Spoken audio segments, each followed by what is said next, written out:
Zidane Danny, Electro Ninja here, and welcome back to Nerd Chat here on Electro Ninja's Lab. I am here with my fellow host, I'm Jack. and Jack has a migraine, so he might not be talking as much in this Nerd Chat as in previous ones. Um, so yeah. Now you may notice that Ghost of Yote is the game that I have put as the topic of today's video. Um, some of you will already know that on Wednesday I am going to be live streaming Ghost of Yote. Um, but I have not actually started. But I have actually started the game. I've actually done a decent amount in the game so far, and and I can say with complete certainty that Ghost of Yote is the perfect sequel to Ghost of Tsushima. I I could not ask for anything better than what they did, because it was just from what I've played so far. Keep in mind, I have not gotten far. I've only I think you're aiming to kill like 6 people. I've killed one of them, and that's like right at the beginning of the game. I am getting close to killing the next bad guy, but it's obviously still going to be taking some time before I get to that. Um, but yes, it is a fantastic game. Look for. I'm not going to go too much in depth with it. Besides, it is the perfect sequel. But it kind of got me thinking about sequels as a whole when it comes to video games. What makes a good sequel versus what makes a bad sequel? Jack hasn't played that many sequel games though. Um, like This is true. I'm trying to think of what you have played. So let's see. So obviously you've played some of the Pokemon sequels, um, Yeah. which basically what we're talking about for that is like Platinum for Diamond and Pearl, Arceus for Brilliant Diamond and Shining Pearl, um, Crystal for Gold and Silver, stuff like that. Weird. Technically, obviously, the Pokemon games, the each game technically counts as a sequel, but it also kind of doesn't, because it's a series. It's like It's like saying that the Final Fantasy games are sequels. Um, it's a different animal, because yeah, they're connected, but they're not that connected. Is kind of the thing that I'm saying. Um, and but with like uh, Platinum and other games like it, a lot of those are really just cash grabs. Um, they add on to the previous game, but really it's not really that worth it. To the point that basically it comes down to, do you get the base version of the game, or do you get the original the better version through like Platinum or Crystal, blah blah blah blah. And usually you want to go for the better version. You want to go for Platinum, you want to go for Crystal, you want to go for Black 2 or White 2. um with that being obviously the weirdest one. um but since then they've kind of changed the way that works, to because they've realized how much of a cash grab it was, and that they weren't really doing much, especially after the events of like um, Ultra Sun and Ultra Moon, where they just completely failed at that. They were just like, okay, let's do DLC from now on, because that way we can still add things to the game without necessarily making it be really shitty. um, because they're just cash grabs. That's all they are. Um, so, yeah. Um, and well, yes, they've done really well with them. We've kind of already decided that the DLC version of the way that things have been going with DLC is a much better option, and we've all seen that. That like obviously through uh freaking uh Sword and Shield, not Diamond and Pearl, Scarlet and Violet. I don't think that any of the other. I think that's pretty much it when it comes to the DLC so far. Did Arceus have DLC, or do you? I don't even know. No, it did not. Okay. I don't think Let's Go Pikachu or Eevee had them either. So, yeah. Obviously ZA is gonna have DLC. They've already announced it. It's coming out pretty quickly. I don't remember the exact date of that, but and that looks like that's gonna be a good option for them. I think that they will continue to obviously make Legends games, but when it comes to that specifically, um, yeah, they've got some decent information going for that, and I'm looking forward to seeing how they're going to actually handle um, Mega Dimension, because it looks like a very interesting situation with that. I'm not gonna go into too much detail with that, but yeah, because that's new. We don't know. But then there's like series, which sure technically those can count as sequels, but for the most part, when it comes to a series, you kind of know that you're going to be making something. From the get-go, you know that there's going to be more of this game, such as like Kingdom Hearts, Final Fantasy. Well, Final Fantasy they didn't know, but like Final Fantasies, Pokemon, Kingdom Hearts, all of them, they knew that there was going to be some more game that was going to be coming. Most of the Zelda games can kind of count like that. But then when it comes to a lot of they can have sequels. So far, I wouldn't say Kingdom Hearts really counts anywhere, because I don't think really any of the games were cash grabs. Because pretty much everything when it comes to Kingdom Hearts has been well designed, and they've really thought it through. Certain ones have been kind of shitty the way that they handled them, specifically the phone games. But I think they've kind of realized the problem that they had with the phone games, and they're kind of stepping away from that. So that's good.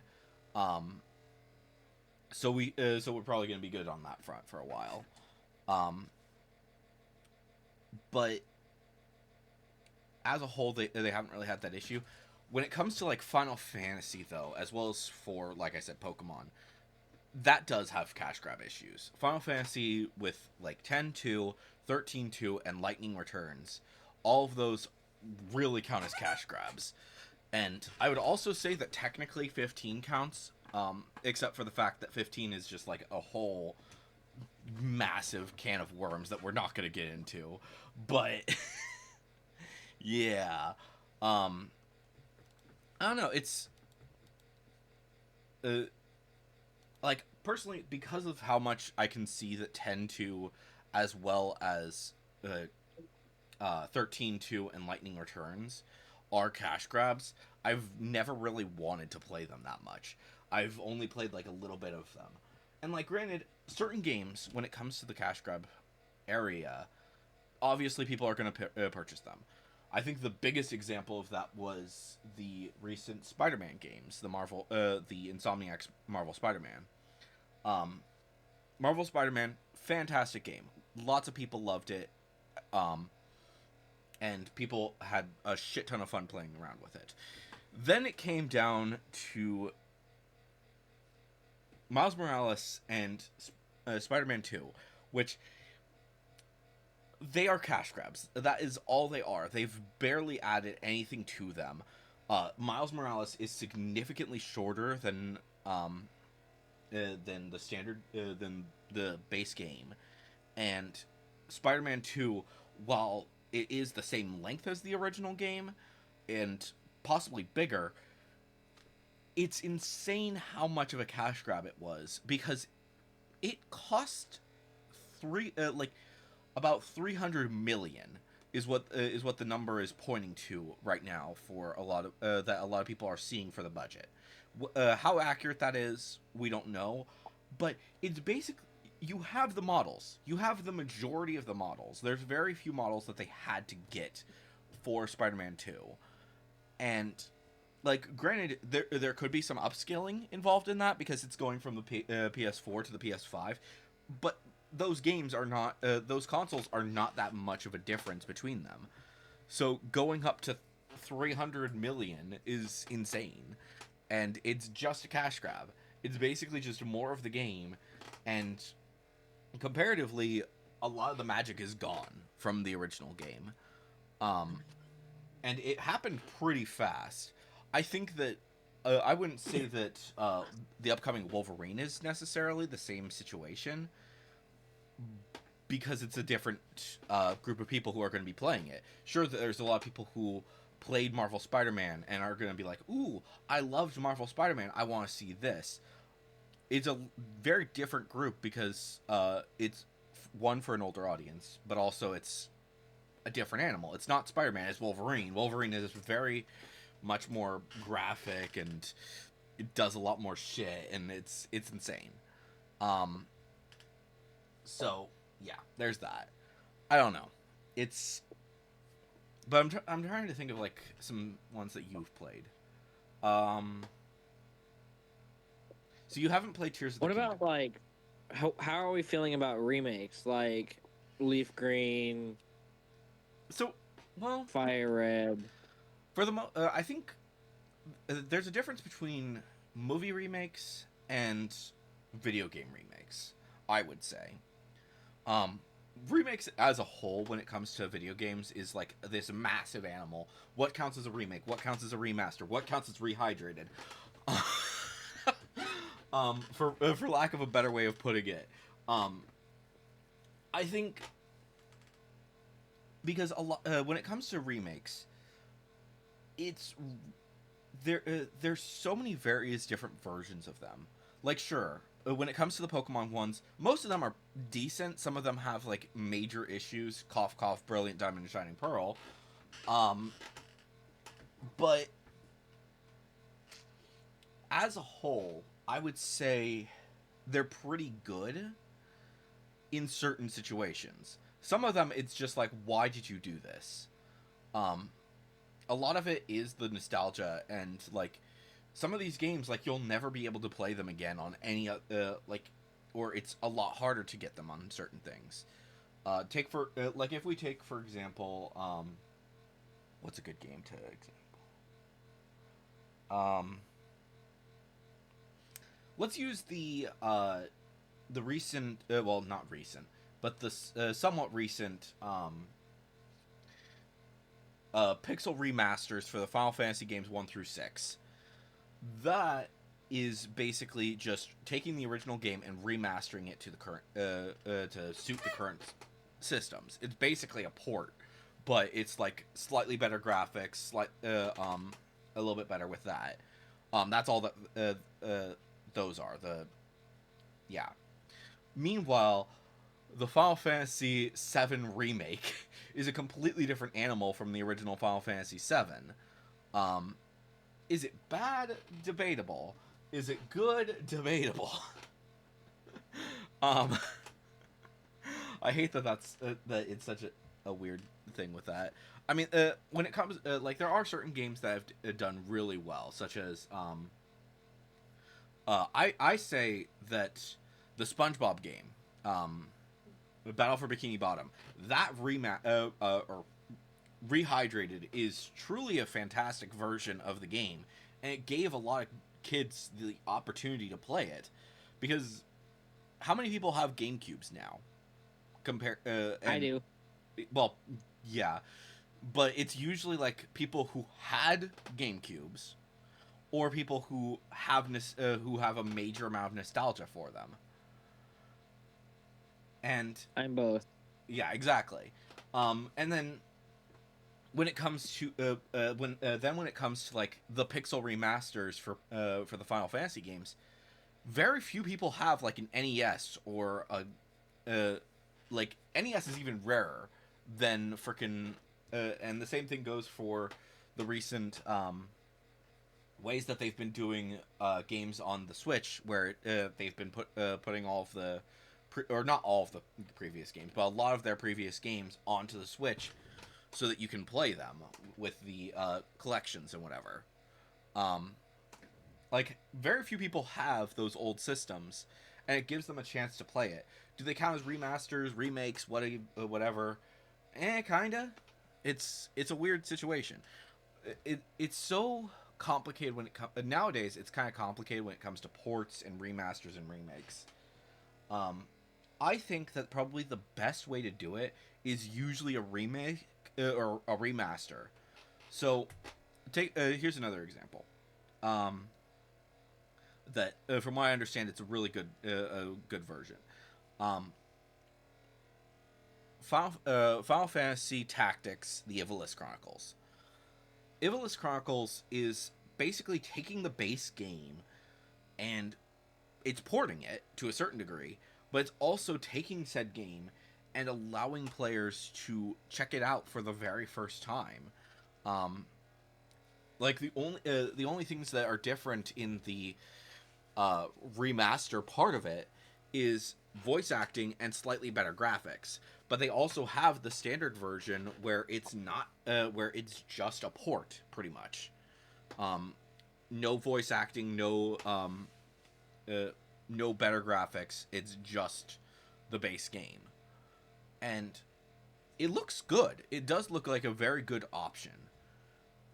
But then there's Final Fantasy VII Remake, and I wish that there was another example that I could give besides that. What is it? What's something? Can you think of something that is so absurdly different from its original game that it just doesn't make sense?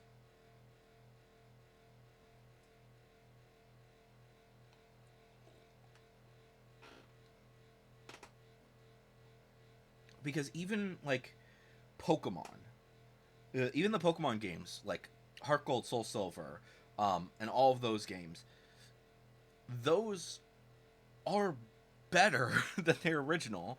They took the aspects from the originals and worked on them to make them better. The only real problem with it is that of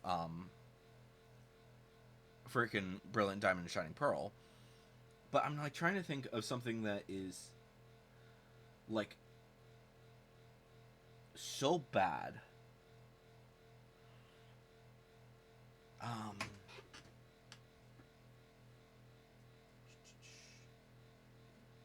Like on the same level as that, because it's like let me make one thing clear as well, because while I do think that it is such a bad Final Fantasy VII Remake is such a bad representation of the original Final Fantasy VII, it is not a bad game. Let me make that clear.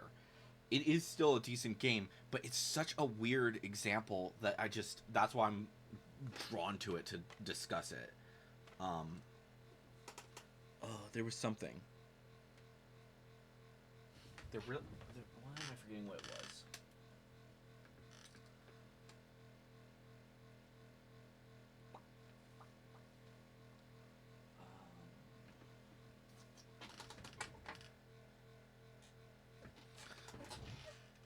I'm bummed they never remade Emerald. Well, I think here's the thing. They didn't remake pretty much any of the sequel games, and I think like part of that is because of the fact that they kind of integrated them for pretty much everything but Brilliant Diamond and Shining Pearl. They integrated some of their content into the base game. So when they integrated some of the Emerald stuff into Omega Ruby and Alpha Sapphire, but it's also like a completely different game. True. So that's kind of a decent example. Let me see. Remakes that are vastly different from original.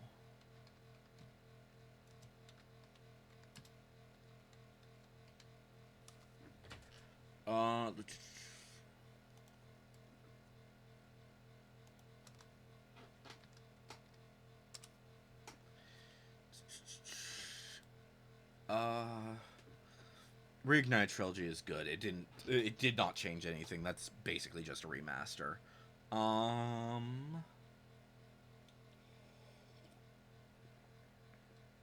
Okay. You know what? Kingdom Hearts is actually a good example of this. So, Kingdom Hearts is Kingdom Hearts has two games that are remakes of their original games. Currently, there's probably going to be more, but Chain of Memories and Coded, both of those had really bad receptions on their first games. Their second games, so basically they remade these games for a different for a different platform, basically. So originally, Chain of Memories was on the the not the GameCube, the Game Boy, and specifically the Game Boy Advanced, and it had it was so weird. It was basically a 2D game, but it also had like all of these this weird shit that they did with it. So they basically retook it and put it into Chain of Memories to make it into a better game. And you can get both of these versions of the game. Most people kind of agree that no matter what happens when it comes to Chain of Memories, it's just better to watch it rather than to play it. And the same thing goes for when it came to Coded. It's better to just watch it rather than play it because it's such a bad game. Coded is a little bit different though, because the way that they handled it originally is that it was on a phone game, and it was so bad. Basically, they sent it out over little bits of time, and it was only playable in like Japan, and they reworked it to make it into Recoded, and significantly, Recoded is better than its original game. Same thing goes for Chain of Memories. Both of them are better. They are remakes that take certain aspects of the game and then improve on them significantly to make them into a good game. But it's not good.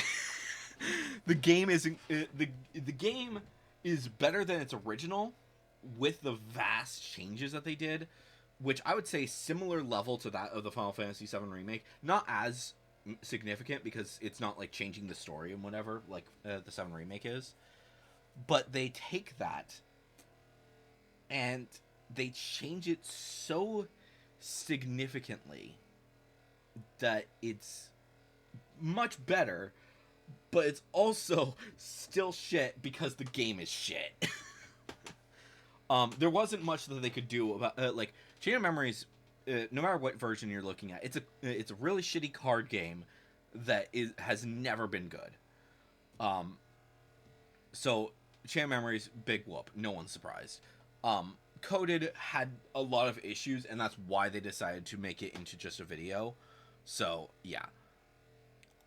Oh, but okay, even better, closer example to the Final Fantasy VII remake, but it's a really bad game. Ratchet and Clank. So, Ratchet and Clank. I have heard of that one. Yeah. Ratchet and Clank is such a weird mess. So, the original games came out like pretty early in the PS2 eras. And they've been making games pretty regularly since then.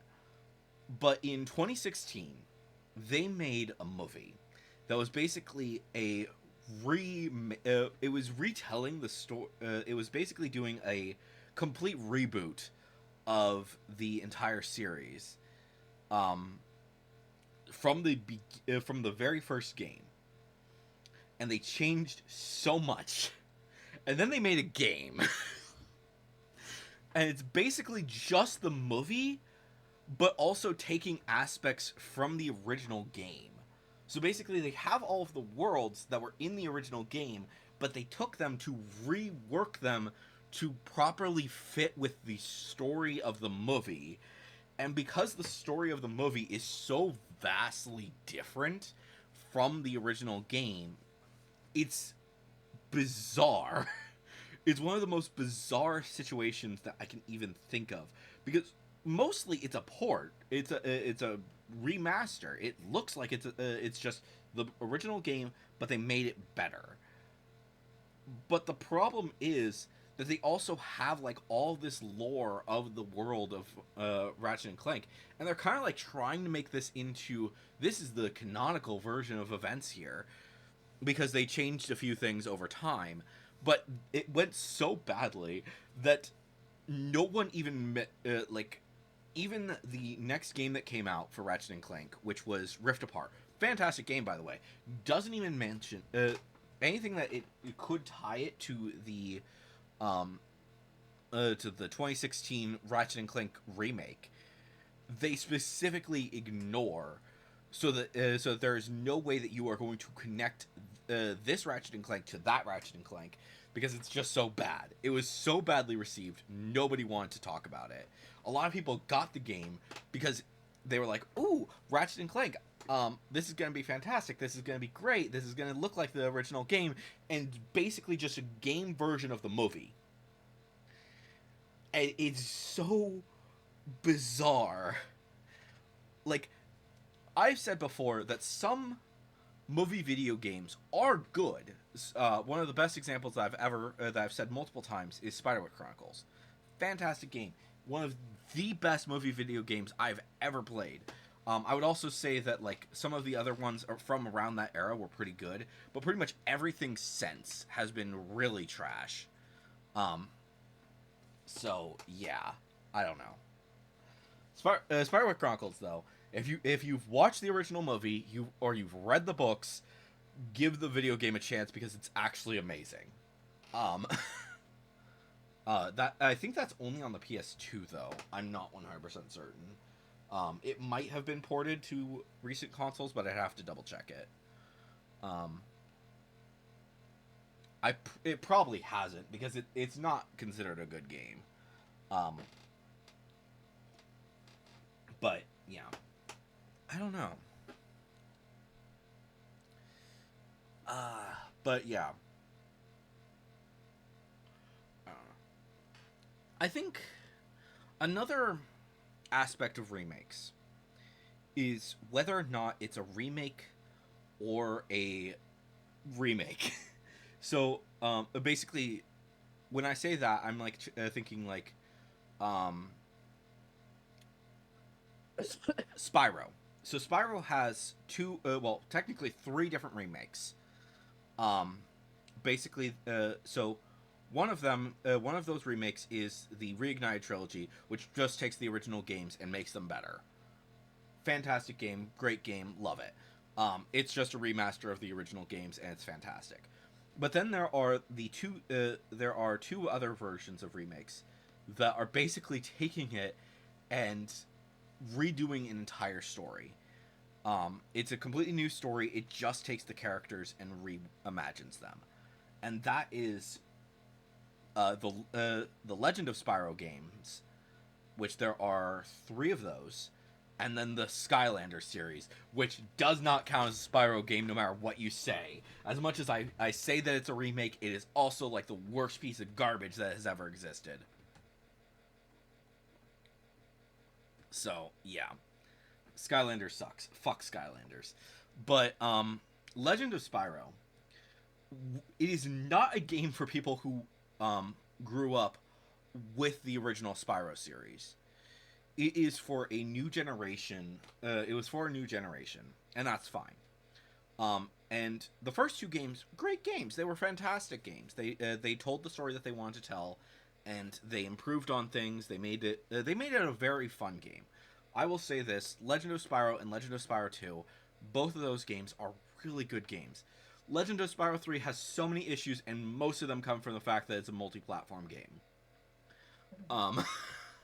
So basically, Legend of Spyro 3 came out right as the PS3 was coming out, and because of that, and it's also it's a multiplayer game. It's 2-player. You have to play it as 2, or you don't have to play it as 2-player, but it's meant to be played as 2-player, and it's so bad.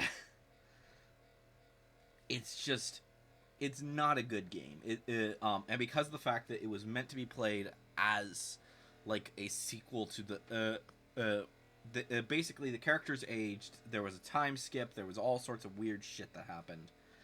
It was just a cash grab, and because of the fact that it was on both the PS3 and the PS2, it was just like this weird mess of a game that just on the PS2 it could barely run. On the PS3 it looked like shit. And a lot of that like it's weird to think about that, because like when it comes to like PS3 to PS4 games or PS4 to PS5 games, most of those are pretty decent. They found like a good middle ground for almost all of these games. And the same thing goes for Switch to Switch 2 games, or PS4 or Xbox One to Xbox Series. Xbox, I don't think ever really had this issue, as far as I'm aware. It might have. It might have had that from the Xbox to the Xbox 360, but I don't know because I didn't play it at that point.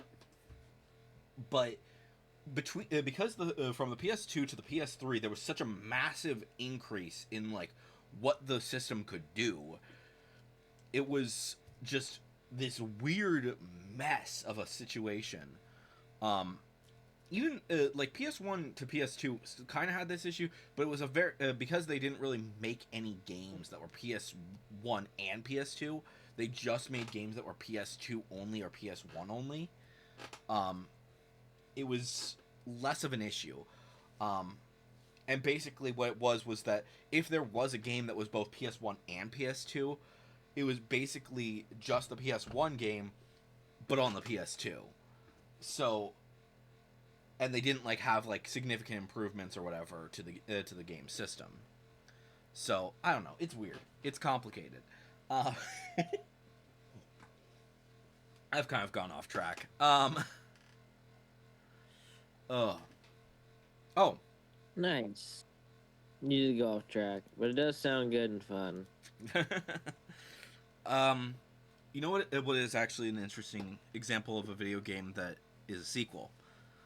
Not Tears of the Kingdom, which is fantastic. Tears of the Kingdom is a fantastic game. You should play it at some point. But the Zelda game where you actually play as Zelda, what was that? That was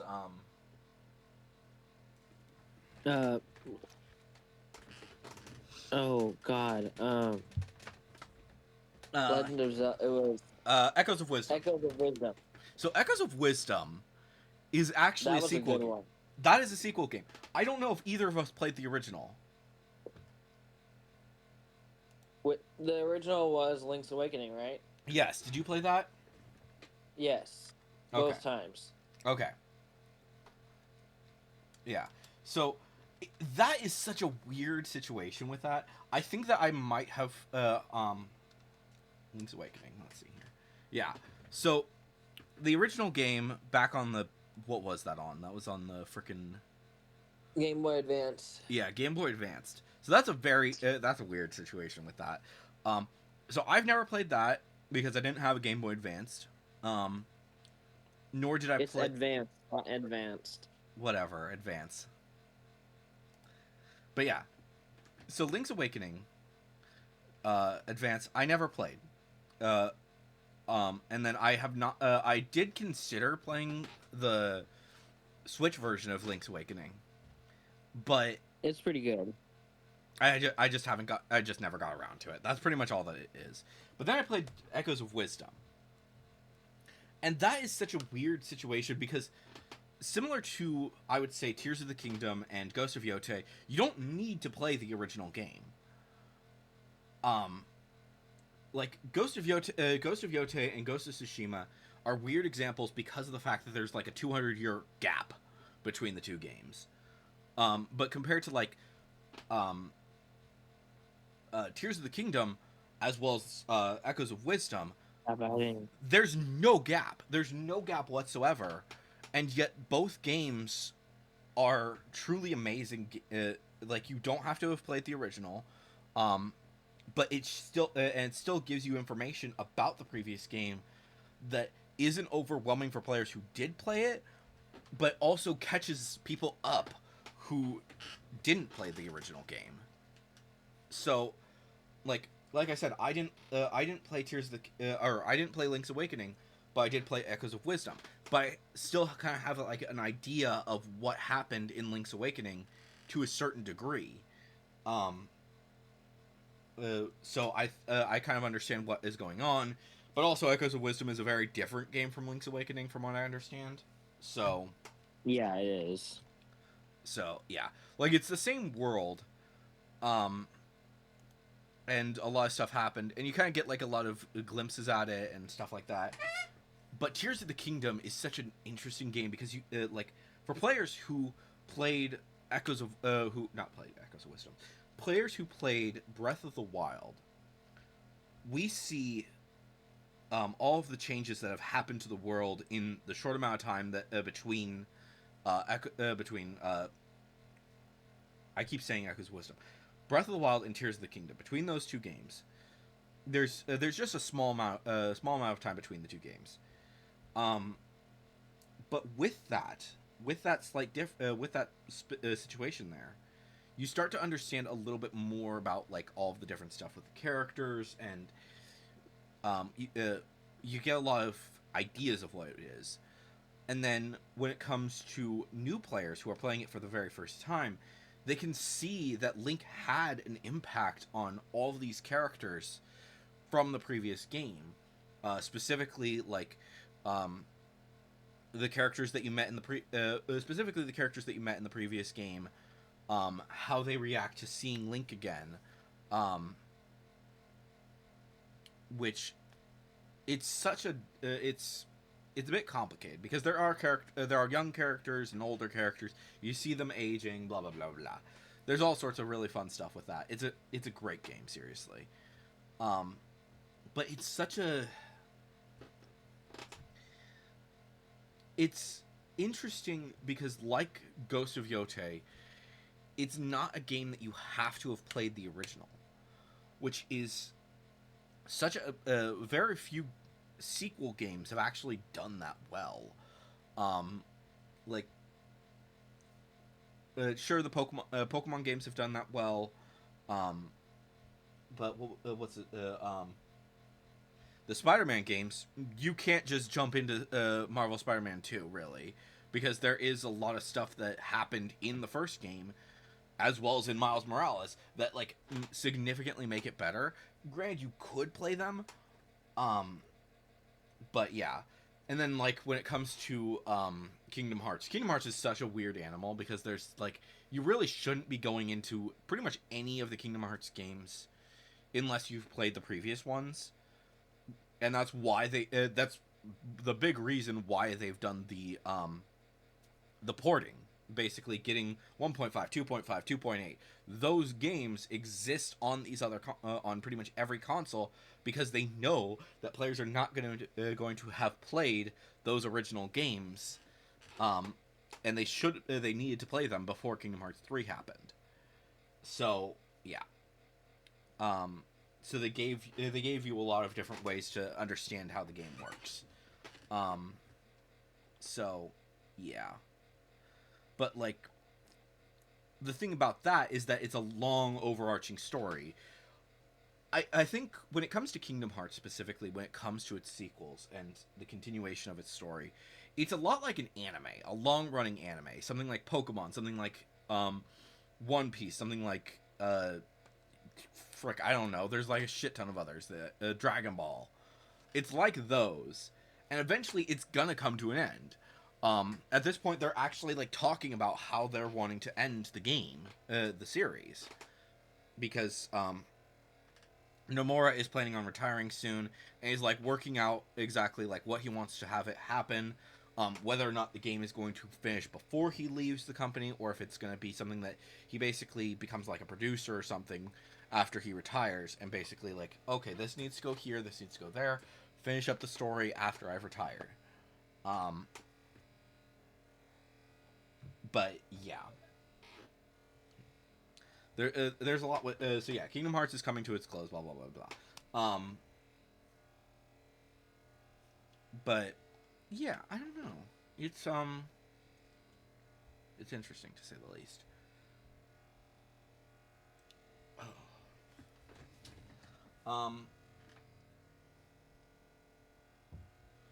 One thing I think would be is an interesting topic to kind of cover as well, though, is The World Ends With You. I don't think you've played either of those games, correct? Nope. Okay. So, The World Ends With You is such a complicated story that it's really hard to describe it in any proper way. But Neo, and then Neo: The World Ends With You is a sequel. And you kind of get, like, just from what I've played of it, it does feel like you need to know some of the stuff from the first game in order to understand what's going on in the second game. But it's also such a weird situation with it that you have to be very careful with how you handle it. Because a lot of it is due to the fact that it's always been a complicated game. It has. So I wouldn't consider that a cash grab, because a lot of people were wanting to see more from this world that they've created in The World Ends With You, and I think they did that with Neo. But I also don't think people bought it. Because Neo The World Ends With You is such a weird game. I don't know people who have finished it. Like, I haven't finished it. I don't know of anyone who has. It's bizarre, to say the least. I finished the first game, but I never finished the second game. And it's such a bizarre game, I don't really know how to properly describe it. So, yeah. I don't know. But we've talked extensively. I don't really know much else to discuss. Can you think of another game that... No, I cannot. Okay. But yeah, I think it's worth noting that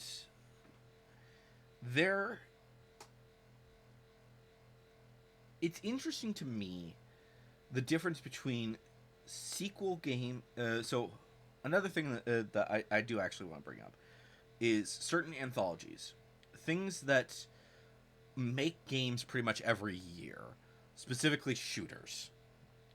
Why the fuck are there so many freaking shooters that are basically the exact same game over and over again? Call of Duty and like other games like it, Battlefront. Like, I see them over and over again and they just bleed together, and it's just like, why? Why is this a game that is constantly releasing over and over again? You're not doing anything new. Stop being cash grabby. That is all they are. They are specifically appealing to like one specific audience. You do not. The same thing goes for like Madden games or any sports game. You can pick up any sports game, and it is the exact same sports game as the last year's sports game, and that's insane to me. And it's insane to me specifically because, like, who in their right mind is going to be purchasing Madden 2026 if they already own Madden 2025? Like, I'm just using that as an example because we know that it's going to happen. Like, the people who are so obsessed with these games that they just have no freaking... I don't know. I don't understand it. Like, do you have any of these sports games? I do. And how many of those do you have that are, like, 1 year difference? None. Exactly. That is what it should be. Like, I can understand people who like sports playing these games, but, like, get one of a type, and then you're good. You never have to get another one. Like, maybe if it's, like, a new console or something like that, I could kind of understand it then. Because, oh, maybe they've actually done some improvements over the console generation gap. But I wouldn't recommend getting it, like, the first game of the generation. Like, if you, like, let's say you have, like, a one for the Switch. I don't even know if there's ones for the Switch. But, let's say you have one for There are? Okay. So let's say you get one for the Switch. Like, right now, I wouldn't get one for the Switch 2. I'd wait until there's, I'd wait a few years and then maybe get a Switch 2 version. See if there's, like, any difference then. Maybe. But you don't need to be making a game every single year. Like, when it comes to, like, Zelda, where they did make games every year for a while there, and I think they still are, to a certain degree. But each one is different. And that's amazing. That's incredible. But, yeah. I don't know. They actually did some good things with that. I don't know. But yeah, that's pretty much all I have to say about that for now. We went for quite a while, mostly me ranting about like all these games being good or bad, blah blah blah blah. But anyways, guys, hopefully you've enjoyed today's nerd chat. I've been Electro Ninja, he's been Jack, and we'll see you guys next time. But on.